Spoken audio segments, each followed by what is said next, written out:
अज़ीज़ नाज़रीन, अस्सलामु अलैकुम। उम्मीद है कि आप सब खैरियत से होंगे और आपकी पढ़ाई बेहतर चल रही होगी।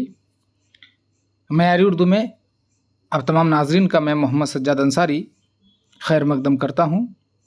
नाज़रीन, नॉर्थ बंगाल यूनिवर्सिटी के मातहत इस्लामपुर कॉलेज के 4 year undergraduate programme first semester unit 1 के सिलसिले को जारी रखते हुए आज हम लोग इस सिलसिले की तीसरी वीडियो लेकर हाजिर हुए हैं। इससे कबल आप देख चुके हैं आपकी यूनिट में शामिल उर्दू के आगाज़ व इर्तिका के हवाले से मुख्तलिफ़ नज़रियात को। इसके बाद आप देखे हैं कि उर्दू के आगाज़ व इर्तिका में सूफिया इकराम का क्या हिस्सा रहा। ये दो नहायत अहम सवालात थे जो आपके इम्तिहान के हवाले से है। इसको आप VVI समझ सकते हैं, बहुत कॉमन है ये। इसके बाद आज हम लोग तीसरे कॉमन सवाल की तरफ बढ़ेंगे। तीसरा सवाल जो आपके इम्तिहान के हवाले से बेहद इम्पॉर्टेंट है और उर्दू के आगाज़ व इर्तिका के हवाले से भी, वो है दक्कन में उर्दू नस्र का आगाज़ व इर्तिका। ये आपकी यूनिट का तीसरा हिस्सा है जिसमें से ये सवाल निहायत अहम है कि अगर आपसे सवाल किया जाए कि दक्कन में उर्दू नस्र का आगाज़ व इर्तिका के हवाले से बहस कीजिए तो आपको ये लिखना होगा।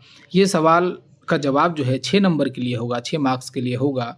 अगर इसे 12 मार्क्स में दे दिया जाता है तो इसमें जो मवाद होगा उसे आप अपने अंदाज से ज़रा तौसी करके लिख देंगे। आपको कितना लिखना है, कैसे लिखना है, इन तमाम पर वीडियोस बनाया जा चुका है। आपके सवालात कैसे होंगे, आपको कितने कितने जुमले में जवाब को देना है, इन तमाम पे वीडियो बनाया जा चुका है। अगर आप वीडियो नहीं देखे हैं तो उस वीडियो को अभी जा कर के ज़रूर देख लें। चलिए, तो इस वीडियो में हम लोग देखने वाले हैं दक्कन में उर्दू नस्र का आगाज़ व इर्तिका। नाज़रीन, इस वीडियो को शुरू करने से कबल मैं आप तमाम से एक छोटी सी गुजारिश करना चाहता हूं कि आप इस वीडियो को सबसे पहले अपने दोस्त अहबाब से अभी शेयर कर दें ताकि वो भी इससे इस्तेफ़ादा कर सके। और इसके अलावा आप कमेंट बॉक्स में आप वीडियो के हवाले से जो भी तासुर अख़ज़ करते हैं उसका इजहार करना ना भूलें। ज़रूर कमेंट करें। कमेंट से मेरी हौसला अफजाई होती है, मुझे अच्छा लगता है। तो आप इस वीडियो के हवाले से कमेंट ज़रूर करें और आपको अगर किसी और टॉपिक पे चाहिए वीडियो तो उसके हवाले से भी बोलें, मैं ज़रूर वीडियो बनाऊंगा।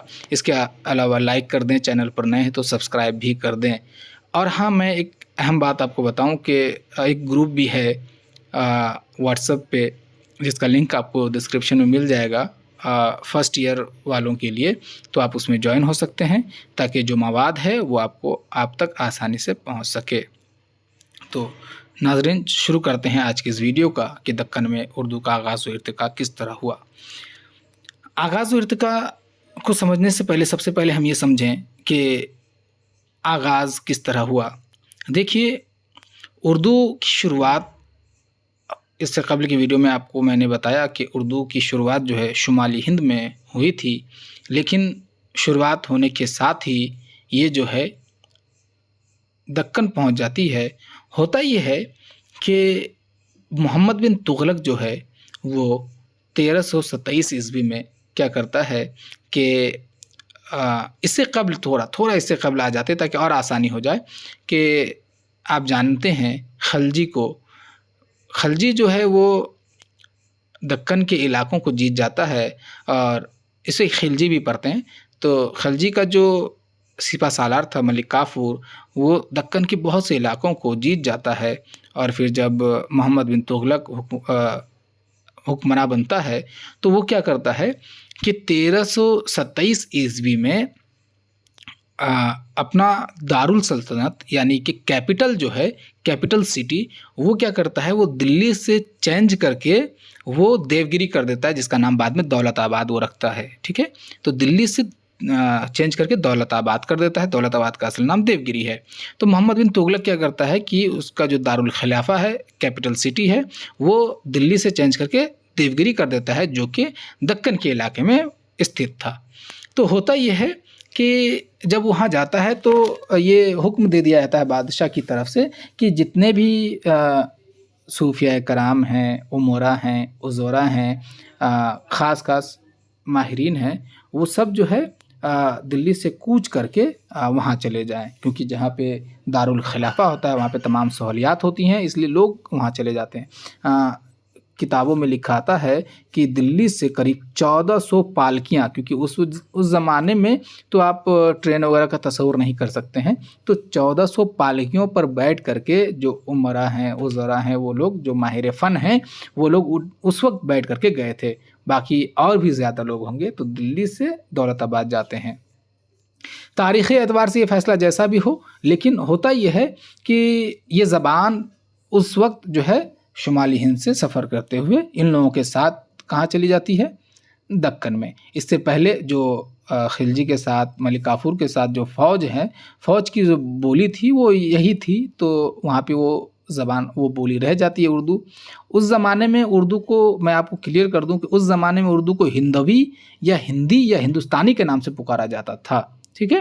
तो दक्कन में पहुंचने के बाद जो है जब वहाँ पे 1327 ईस्वी में इस तरह का मामला क्रिएट होता है, पैदा होता है, तो उसके बाद क्या होता है कि जो माहिर फ़न, तख्लीक़कार, सूफ़िया कराम, अमीर, वज़ीर, ये लोग जाते हैं, तो ये लोग इस ज़बान को वहाँ लेके जाते हैं और उसके बाद वहाँ पे आम लोगों तक जो है सूफ़िया कराम जो है वो मज़हब की तबलीग के लिए क्या करते हैं, लोगों तक इसी ज़बान का इस्तेमाल करते हैं, सीखते हैं और इसी ज़बान में मज़हब की तबलीग करते हैं। उर्दू के आगाज़ और इर्तिक़ा में सूफ़िया कराम का हिस्सा मैंने बताया था कि शुरुआती दौर में सूफ़िया कराम ने बेइंतहा अहम किरदार अदा किया था।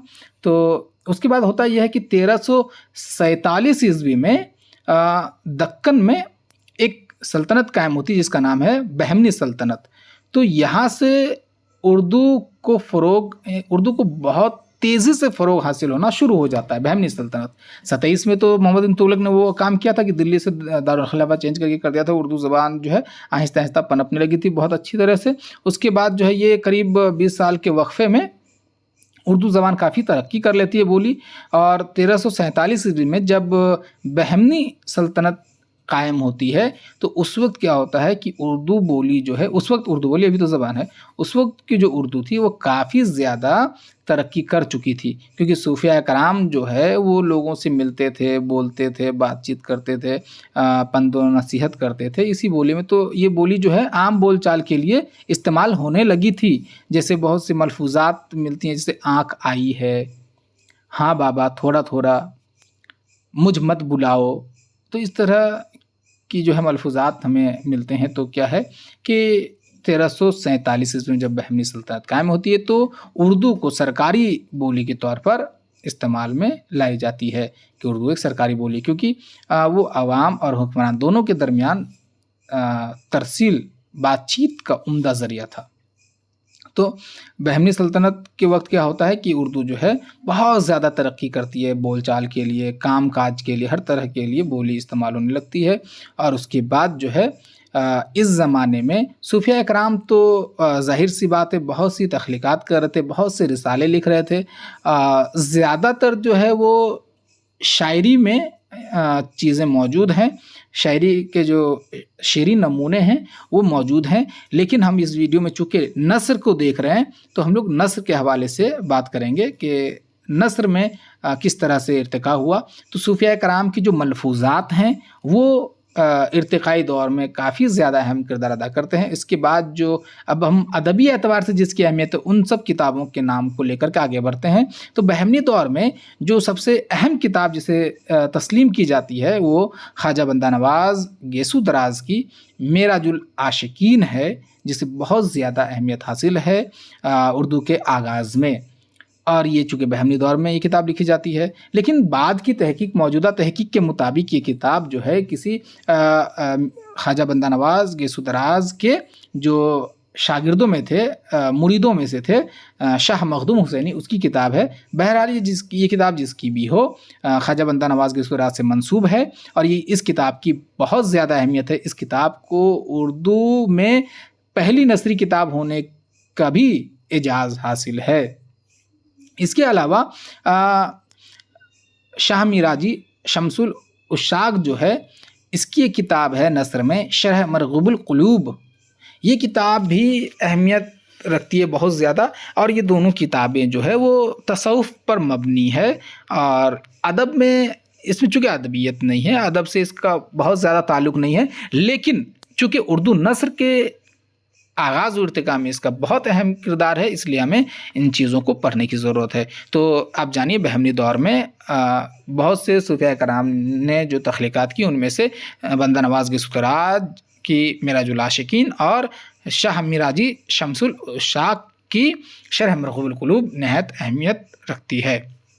इसके अलावा होता ये कि 1347 से लेकर के ये सल्तनत कायम चलती रहती है और बहुत ज़्यादा यहाँ पे तमाम चीज़ें तरक्की करती हैं। इसके साथ साथ उर्दू ज़बान जो कि अभी सही से पैदा भी नहीं हुई थी, इस सल्तनत के कायम होने से उर्दू ज़बान बहुत ज़्यादा पनप करके बाहर आ जाती है, उभर के बाहर आ जाती है, ताकतवर हो जाती है, मुस्तहकम हो जाती है। अब इस सल्तनत का ख़ात्मा होता है 1527 ईस्वी के करीब। करीब 200 साल ये सल्तनत चलती है और उर्दू ज़बान की बहुत ज़्यादा खिदमत होती है इस सल्तनत में। उर्दू ज़बान बहुत तरक्की करती है इस सल्तनत में। उर्दू ज़बान काफ़ी ज़्यादा साफ़ भी हो जाती है।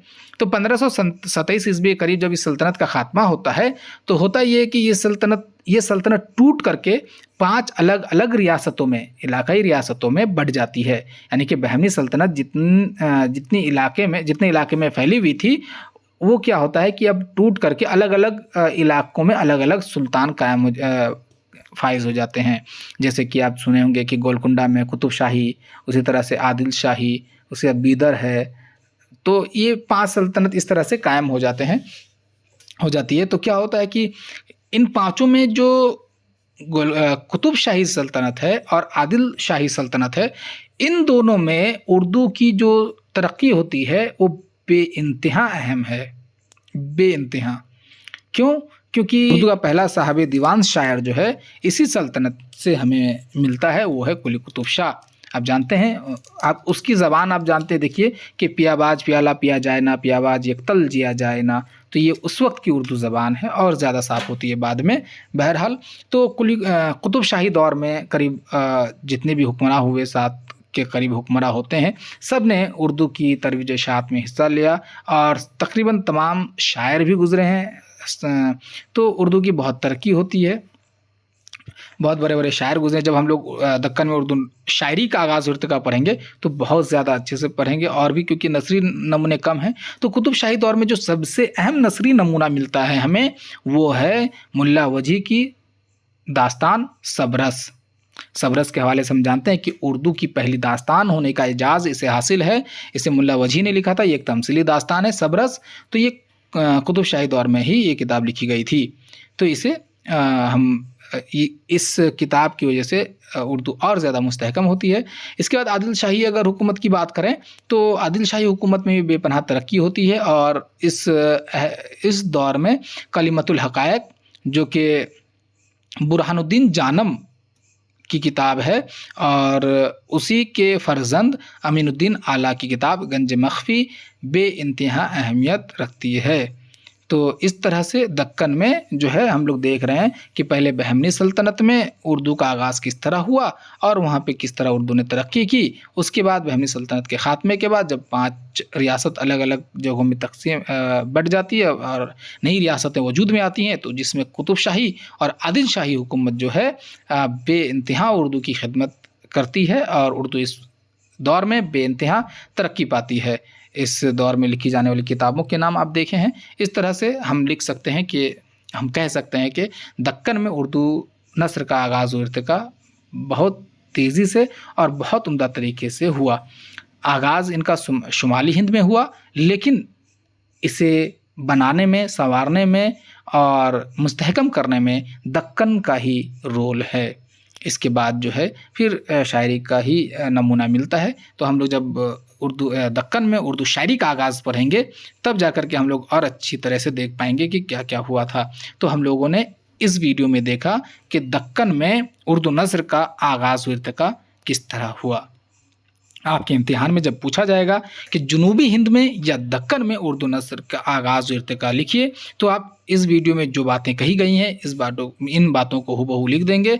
इंशाअल्लाह आपको तमाम नंबरात हासिल हो जाएंगे। आप इस वीडियो को देखिए और बहुत अच्छे से देखिए ताकि आप समझ सकें और कुछ मुताला करने की कोशिश कीजिए। मैं यहाँ कुछ किताबों को दे रहा हूँ, अगर आपसे हो सके तो आप उन किताबों का मुताला ज़रूर करें। नाज़रीन, अगर आप अब तक चैनल को सब्सक्राइब नहीं किए तो ज़रूर सब्सक्राइब कर लें اور اس ویڈیو کو شیئر ضرور کریں تاکہ آپ کے دوست احباب بھی اس سے استفادہ کر سکیں. ویڈیو کو لائک ضرور کریں, کمنٹ بھی کریں. اور اب ہم لوگ ملیں گے اگلی ویڈیو میں آپ ہی کے یونٹ کے حوالے سے کسی دوسری اہم ویڈیو کو لے کر کے. اب اجازت دیجیے. اللہ حافظ.